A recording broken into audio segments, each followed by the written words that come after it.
Chapter 2. Now Naomi had a relative of her husband's, a worthy man of the clan of Elimelech, whose name was Boaz. And Ruth the Moabite said to Naomi, "Let me go to the field and glean among the ears of grain after him, in whose sight I shall find favor." And she said to her, "Go, my daughter." So she set out and went and gleaned in the field after the reapers, and she happened to come to the part of the field belonging to Boaz, who was of the clan of Elimelech. And behold, Boaz came from Bethlehem, and he said to the reapers, "The Lord be with you." And they answered, "The Lord bless you." Then Boaz said to his young man who was in charge of the reapers, "Whose young woman is this?" And the servant who was in charge of the reapers answered, "Oh, she is the young Moabite woman who came back with Naomi from the country of Moab.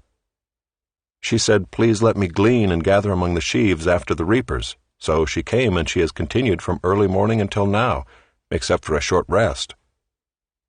Then Boaz said to Ruth, "Now listen, my daughter. Do not go to glean in another field, or leave this one, but keep close to my young women. Let your eyes be on the field that they are reaping, and go after them. Have I not charged the young men not to touch you? And when you are thirsty, go to the vessels and drink what the young men have drawn." Then she fell on her face, bowing to the ground, and said to him, "Why have I found favor in your eyes, that you should take notice of me, since I am a foreigner?" But Boaz answered her, "All that you have done for your mother-in-law since the death of your husband has been fully told to me, and how you left your father and mother and your native land, and came to a people that you did not know before. The Lord repay you for what you have done, and a full reward be given you by the Lord, the God of Israel, under whose wings you have come to take refuge." Then she said, "I have found favor in your eyes, my lord, for you have comforted me and spoken kindly to your servant, though I am not one of your servants." And at mealtime Boaz said to her, "Come here and eat some bread and dip your morsel in the wine." So she sat beside the reapers, and he passed to her roasted grain, and she ate until she was satisfied, and she had some left over. When she rose to glean, Boaz instructed his young men, saying, "Let her glean even among the sheaves, and do not reproach her. And also pull out some from the bundles for her, and leave it for her to glean, and do not rebuke her." So she gleaned in the field until evening. Then she beat out what she had gleaned, and it was about an ephah of barley. And she took it up and went into the city. Her mother-in-law saw what she had gleaned. She also brought out and gave her what food she had left over after being satisfied. And her mother-in-law said to her, "Where did you glean today, and where have you worked? Blessed be the man who took notice of you." So she told her mother-in-law with whom she had worked, and said, "The man's name with whom I work today is Boaz." And Naomi said to her daughter-in-law, "May he be blessed by the Lord, whose kindness has not forsaken the living or the dead." Naomi also said to her, "The man is a close relative of ours, one of our redeemers." And Ruth the Moabite said, "Besides, he said to me, 'You shall keep close by my young men until they have finished all my harvest.'"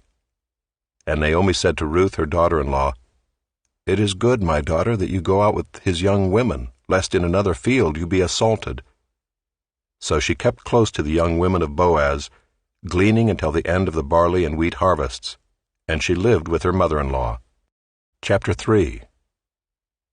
Then Naomi her mother-in-law said to her, "My daughter, should I not seek rest for you, that it may be well with you? Is not Boaz our relative, with whose young women you were? See, he is winnowing barley tonight at the threshing floor.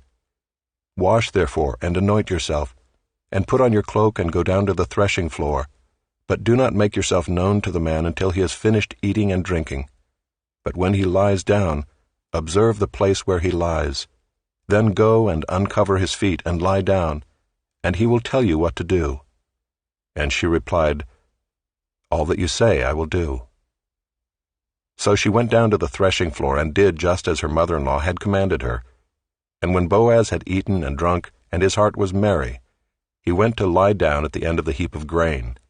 Then she came softly and uncovered his feet and lay down. At midnight the man was startled and turned over, and behold, a woman lay at his feet. He said, "Who are you?" And she answered, "I am Ruth, your servant. Spread your wings over your servant, for you are a redeemer." And he said, "May you be blessed by the Lord, my daughter.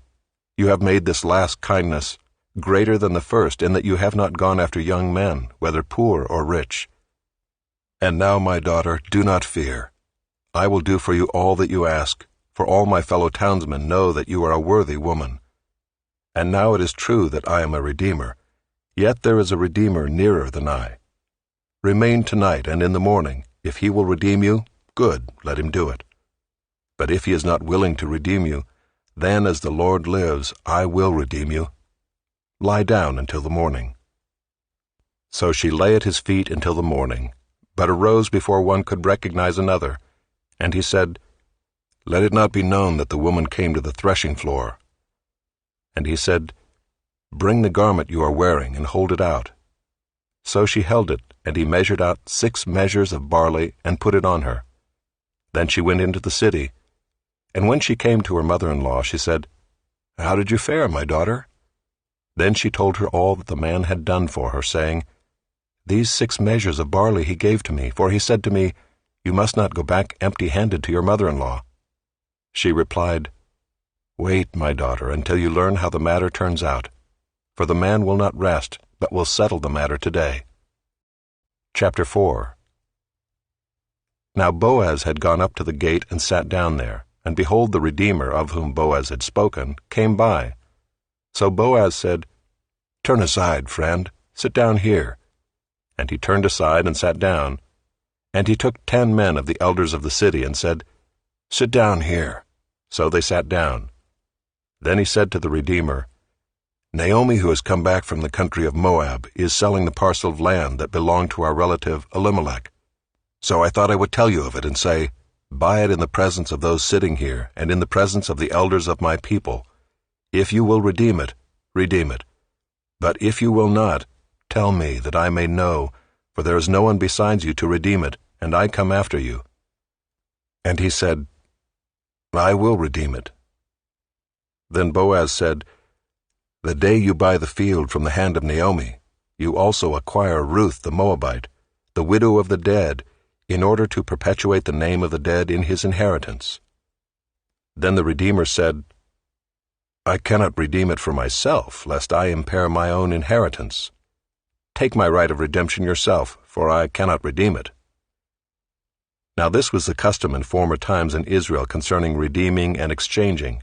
To confirm a transaction, the one drew off his sandal and gave it to the other, and this was the manner of attesting in Israel. So when the Redeemer said to Boaz, "Buy it for yourself," he drew off his sandal.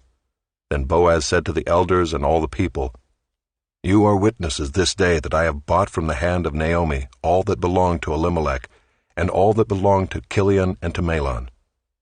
Also Ruth the Moabite, the widow of Mahlon, I have bought to be my wife, to perpetuate the name of the dead in his inheritance, that the name of the dead may not be cut off from among his brothers, and from the gate of his native place. You are witnesses this day." Then all the people who were at the gate and the elders said, "We are witnesses. May the Lord make the woman who is coming into your house, like Rachel and Leah, who together built up the house of Israel. May you act worthily in Ephrathah, and be renowned in Bethlehem. And may your house be like the house of Perez, whom Tamar bore to Judah, because of the offspring that the Lord will give you by this young woman." So Boaz took Ruth, and she became his wife.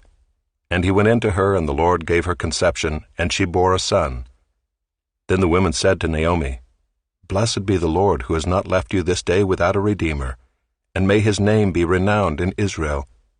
He shall be to you a restorer of life and a nourisher of your old age. For your daughter-in-law who loves you, who is more to you than 7 sons, has given birth to him." Then Naomi took the child, and laid him on her lap, and became his nurse. And the women of the neighborhood gave him a name, saying, "A son has been born to Naomi." They named him Obed. He was the father of Jesse, the father of David. Now these are the generations of Perez. Perez fathered Hezron. Hezron fathered Ram. Ram fathered Amminadab. Amminadab fathered Nahshon. Nahshon fathered Salmon. Salmon fathered Boaz. Boaz fathered Obed. Obed fathered Jesse, and Jesse fathered David.